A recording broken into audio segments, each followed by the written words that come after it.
Olá!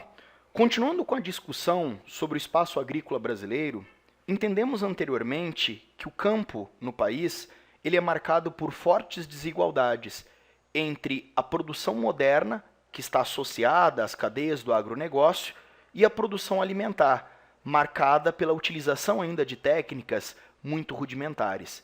Eu agora vou explicar especificamente quais são as principais razões dessas desigualdades.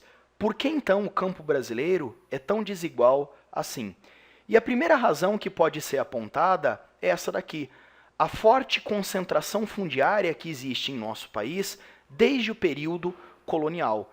É o mesmo que eu dizer que desde o período colonial, o espaço agrícola brasileiro, as terras no Brasil, estão concentradas nas mãos de poucos agricultores, dificultando a permanência de pequenos agricultores no campo, que nem sempre são tão competitivos frente aos grandes produtores rurais.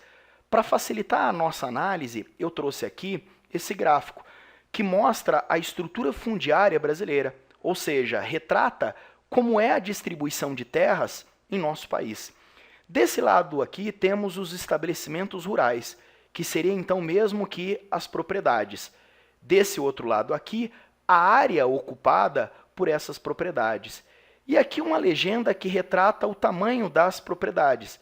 Propriedades com menos de 10 hectares, que são as menores, e propriedades com mais de 1.000 hectares, que são as maiores. O que podemos perceber? 1,6% dos proprietários rurais no Brasil, 1,6%, portanto, das propriedades rurais do nosso país, correspondem a 43,8% de toda a área ocupada pela produção rural em nosso território. É o mesmo que eu dizer para vocês que menos de 2% dos proprietários rurais no Brasil são donos de quase metade do nosso espaço agrícola, retratando então essa concentração fundiária que eu acabei de destacar. Por outro lado, podemos perceber, olha lá, que 31,6 mais 53,6, vamos arredondar para facilitar, 80% das propriedades rurais no Brasil, olha só, correspondem a apenas 20% do espaço agrícola do nosso país.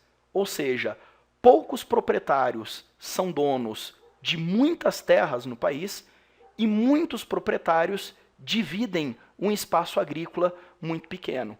Como eu disse anteriormente, a pequena propriedade, às vezes, especialmente num período em que ainda não existiam tecnologias no campo, dificultava a competitividade do agricultor, que não tinha mais terras para produzir e competir com grandes agricultores.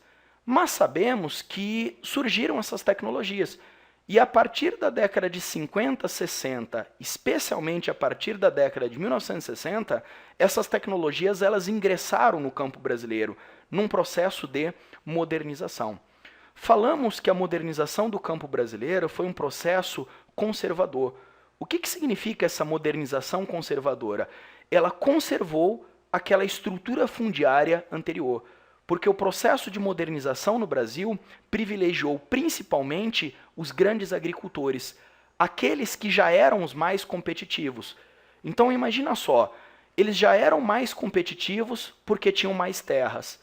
O governo favoreceu que esses grandes agricultores adquirissem então maquinários, sementes melhoradas, produtos químicos, como fertilizantes, adubos, pesticidas.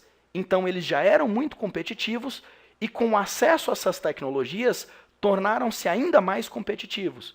E os pequenos agricultores, o contrário, nunca foram muito competitivos. Sem o acesso a essa tecnologia ao longo do nosso processo de modernização, acabaram então menos competitivos ainda, com uma dificuldade muito grande para permanecerem no campo. A terceira razão que pode ser apontada é um claro privilégio dado pelas políticas agrícolas nacionais à agroexportação. É muito nítido que o governo ele favorece os grandes agricultores no país, justamente para adquirirem as melhores terras e os maquinários, porque eles estão associados à produção de cultivos de exportação, como soja, como o algodão, como a laranja, como o café, que estimulam todas aquelas cadeias do agronegócio e são muito importantes para a nossa economia. Mas é claro, por um outro lado, isso acaba criando consequências. Essas consequências nós vamos trabalhar num segundo momento. A seguir, vamos resolver um exercício referente a essa primeira discussão.